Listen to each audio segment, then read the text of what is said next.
بسم الله الرحمن الرحيم اللهم صل على محمد وآل محمد. These kinds of accusations that we have that the Shias are the one who killed Imam Hussain alayhi salam, and therefore they cry out of the guilt and they hit themselves. Sometimes when you hear this from ignorant people, it's something you just ignore it. But at other times you see very learned scholars who even come from academic background. They give a very good talk about unity among Shias and Sunni, and we appreciate that. But then at the end, when they talk about Imam Hussain alayhi salam, in a way they condemn his stand, and they blame the Shias for having killed Imam Hussain alayhi salam. And this is where I don't think we can just ignore it and be quiet about it. We have to talk about it in a civil manner to see, whether these kinds of accusations against Shias has any basis or not. Because sometimes it is put in a very scholarly form. The fact that the people of Kufa wrote letters to Imam Hussain alayhi salam when he was in Mecca. After he left Medina and he went to Mecca from end of Rajab till, Zulhijj. This is the time when many, many letters were sent. That's a historical fact. We do not deny it. It is there. Even Imam talks about it on the day of Ashura, and even when he met Hur first time. That is used as a kind of historical or scholarly way of saying, see, it is his Shias who called him to Kufa and then betrayed him and killed him. And the way to understand this is to understand the society of Kufa itself. In Kufa, the people were of three different kinds. Minority were those whom we will call Shia from the religious point of view, who believed in the Ahlul Bayt as the Imam and the Khalifa after Rasulullah. And those people like Habib ibn Mazahir, Muslim bin Awsaja, Hani bin Urwa, Mukhtar and others, many of them ended up there in Karbala and they were killed, they became shuhada. People like Mukhtar he was in prison at that time. Then there was a large number of Shias who were religiously Shias, but when Ibn Ziyad came into Kufa and controlled the city by killing Muslim bin Aqil, one of the things he did was he actually put troops all around the road leaving to Kufa. Nobody was allowed to leave or enter without their inspection. And so they basically prevented many Shias from joining Imam Hussain in Karbala when they found out that Imam has come there. This is where you see this example of Tawwabin, the group who later on decided to go and confront Ibn Ziyad's army, and they did tawbah at the grave of Imam Hussain alayhi salam, not nauzubillah because they were part of Yazidi army. The tawbah was that we were not able to come to your help. So they were not responsible for killing Imam Hussain alayhi salam. Then the largest segment of the people of Kufa were those who were opportunists. Initially they thought Muslim bin Aqil has come, people are doing bay'at to him in the name of Imam Hussain, so it means, they will have their say and they will become the power. So they said, we have to ride with whoever is the winner. And when the tide changed, their iman goes with the money.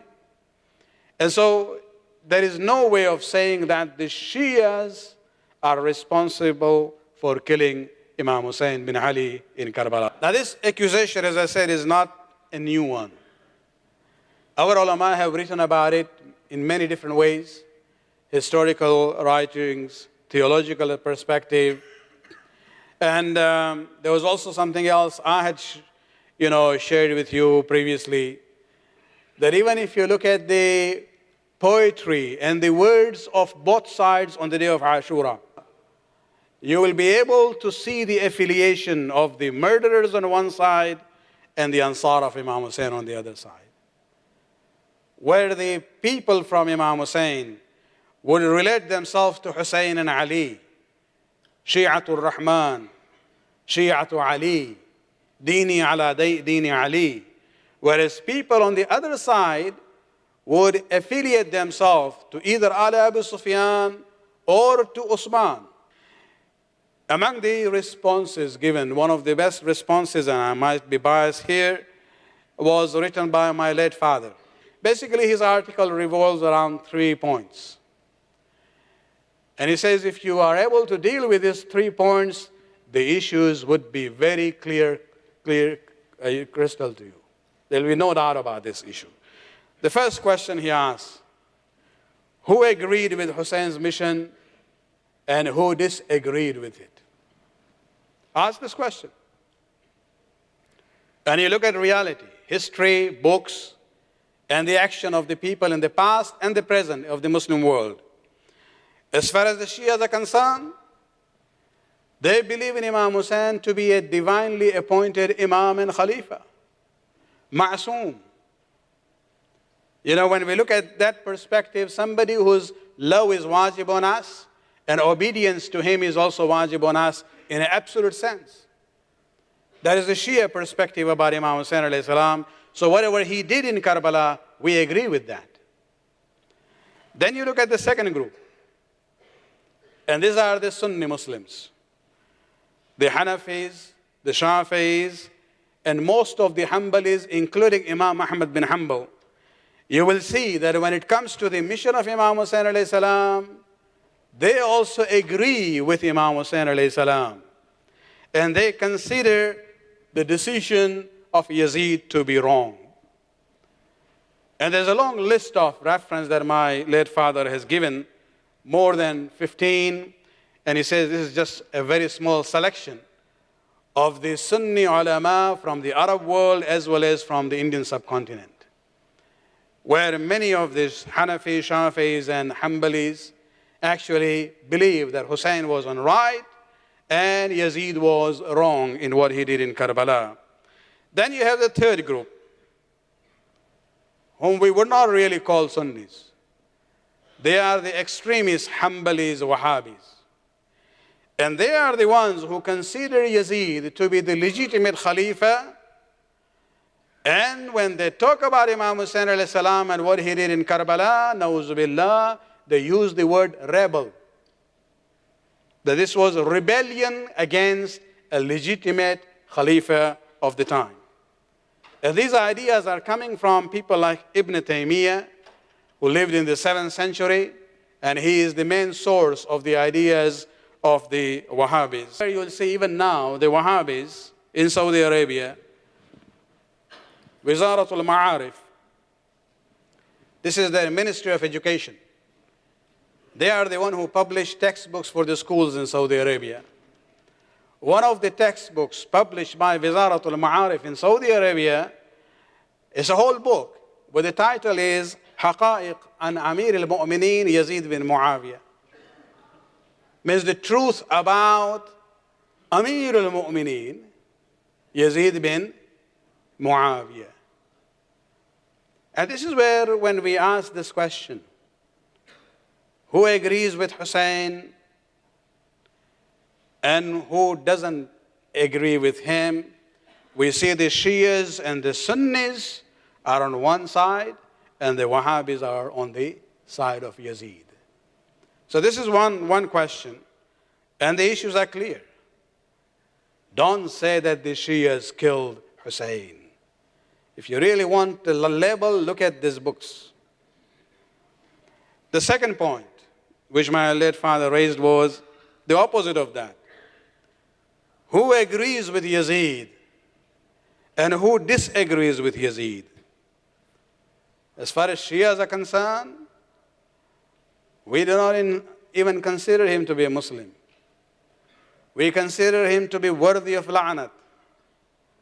Hussain is that line for us.